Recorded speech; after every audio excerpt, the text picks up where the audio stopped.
You want to improve at Deadlock but don't know where to start? Well, you've come to the right place, because here is what I think you should learn at every single Deadlock rank. Starting out, whether you're Initiate, Seeker, Alchemist, or Arcanist, you're basically learning the foundations of Deadlock. It's easy to get overwhelmed, especially if you've never played a MOBA before, so let's not overcomplicate the game, and only focus on a few core concepts. First, understand the map and goal.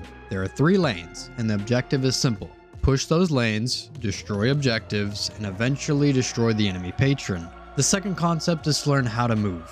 The movement mechanics alone are very complicated and have a high skill ceiling, but look to learn the basics. Get comfortable dashing, sliding, mantling, or using zip lines, and learn how to dash jump, which is a mechanic where you basically dash and then jump when your stamina bar flashes blue. Third, pay attention to trooper waves. Clearing these waves as fast as possible will allow for extra time for you to do everything else. These waves are also your primary source of souls, which is how you get stronger. And lastly, start thinking about your items. It's easy to get overwhelmed, but you don't need to understand every item yet. Follow a simple build for now and just begin asking yourself why you're buying the items you are buying, and the understanding will come through time. Once you start accomplishing and getting comfortable with these base concepts is how you will progress through these ranks. Next up in Ritualist, you should start combining all of these aspects into your game and then expanding upon them. Look to get really good at the Deadlock fundamentals, as this will carry you into the next rank. Move around the map more using the movement mechanics that you learned in your previous ranks, as well as start using stuff like the vents around the map. Start incorporating more strategy, like taking jungle camps early to gain an advantage over your opponent, because this will lead to you snowballing later. Combine your movement and strategy to gank another lane early, stay for maybe a wave to see if you can get a kill. If not, head back to your lane. Start strategically buying items as well, because items like monster rounds to clear waves faster early into the game, or maybe buy Dispel Magic to cleanse buffs if characters like Eternus or Shiv are giving you problems. You won't always have the right idea or make the right play, but by starting to think about these aspects during your gameplay, you will start to naturally improve, since you will start naturally understanding the game more. Emissary is where you start to have a decent understanding of the map and mechanics in Deadlock. This is where you need to nail down your timings though. At 2 minutes, the small camp spawns in lane, as well as boxes. These respawn every minute and a half. 5 minutes, the bridge buff spawn, and these respawn every 5 minutes. 6 minutes, tier 2 camps spawn. 8 minutes, tier 3 camps and center sacrifices spawn. At 10 minutes, the bridge buffs respawn, as well as the soul urn and mid boss come into the game. Nail down these timings so you know how to gain a lead. Aim to be efficient with your time, so this includes that when you're, for example, going for a small box route in lane, that you're also pushing the trooper wave in your lane before you do. You can expand upon thinking about strategy and split push side lanes if your team is mindlessly fighting somewhere else on the map and you do not think you can make it. Becoming more efficient alone will start to carry you out of Emissary. Archon is where you need to learn how to close games out and capitalize on your leads. Get a kill after 20 minutes, then your team should be going mid-boss to capitalize on the enemy's long respawn timer. Strive to make an impact and not wander around aimlessly, and just a little tip, you don't always have to be the most farmed on your team or have the most kills to have a tremendous impact. Maybe it's something like positioning yourself around soul urn and running it, especially when you know that your team is behind. Maybe it's also something as simple as communicating to your teammate to take the solo lane while you go and secure your center sacrifices. In any case, capitalizing on advantages and closing your games out sooner will lead to you hitting Oracle. Oracle is when you should start paying more attention to the role your character plays. If you're playing Abrams, for example, you should not be farming in the jungle the whole game. This takes away souls from other roles like your M1 carry, and also means you're not getting enough value out of your character, since Abrams is a character that doesn't really scale well into the late game. Since you're also paying more attention to the role your character plays, naturally, you should also know when your character's power spike hits as well.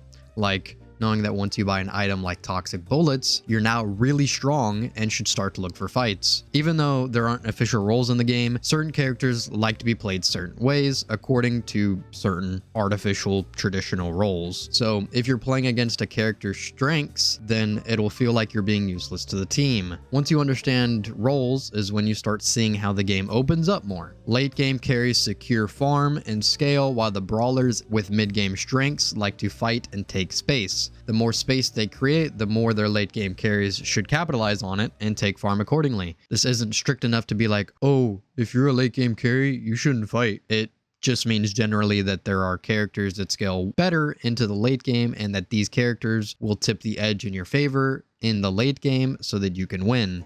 So it's important for them to be strong enough in the late game that they can. These also come with their own little quirks, as positioning if you're a brawler matters more since you're looking for picks, and playing around your power spikes matters more if you're a late game carry, since that's when you'll have the most impact. I know I didn't really talk about supports in this.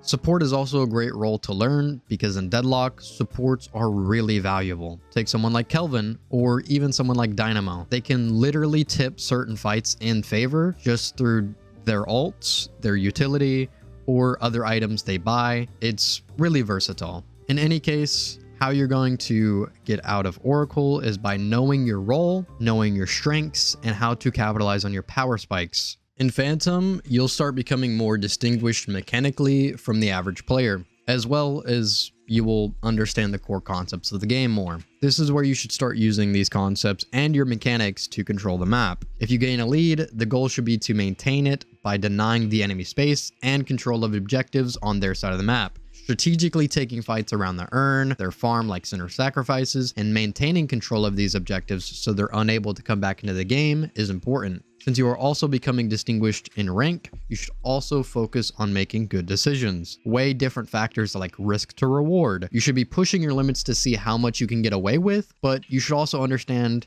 if pushing these limits doesn't work, why it doesn't work. Realistically, you should be focused on keeping a good mentality too. Easy to get tilted in these ranks for various reasons, so maybe add the mute button to your mechanics. In Ascendant, well, congratulations, you are now on the cusp of being Eternus. You are the second highest rank in the game and you should be proud of coming this far, no matter what some other people might tell you. This is the rank where mistakes matter, so work on minimizing your mistakes and importantly, looking for better plays. Refine your mechanics as it's important to have the skill for when you get into Eternus. This means make sure you can move efficiently around the map. More importantly, you need to be improving your mind for the game. Understand that mid-boss is the most important objective in the game. Understand that you need to be running the soul urn more or at least denying it from the enemy. Understand to play within your role, which means that whether you're a support player or a carry player, you both have impact, just in different ways. Change your playstyle or itemization depending on the enemy comp that you're playing against. Understanding the game at a higher level is what is going to carry you into Eternus, more than your skill. Making the right plays at the right times is especially important in this rank. Ultimately, you are going to make some mistakes and that's okay, but you should be understanding why the mistakes you are making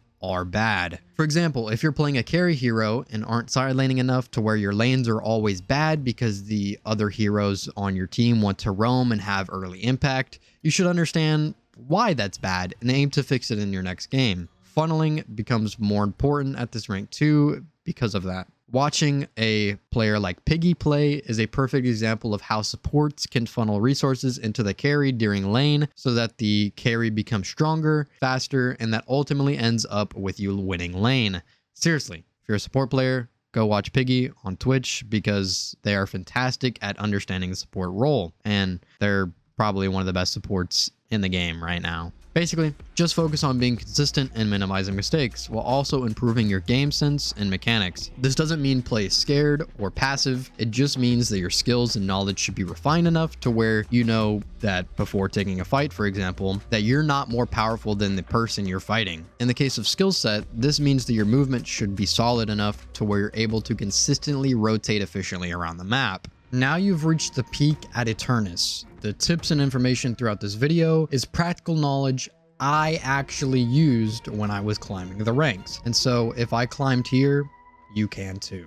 Now, on my journey to continue improving and keep my rank, I watch professionals play and then also consume content of those who are the best in the game right now. Deadlock Night Shift happens every week or so this is my go-to a lot of the time since these are the best players in the game right now. I've personally picked up a lot of knowledge from watching the Night Shift since it features a lot of characters that I like to play a lot of the time. Furthermore, I replay my games all the time to see what kind of mistakes I'm making and what I need to improve on. Anyways, that's it for me. I'm planning on starting streaming relatively soon and also planning on ramping up my content as well. So be on the lookout for that. Make sure to also like and subscribe if you're wanting to see more from me since it genuinely helps a lot, and comment if you found anything useful. Anyways, see ya.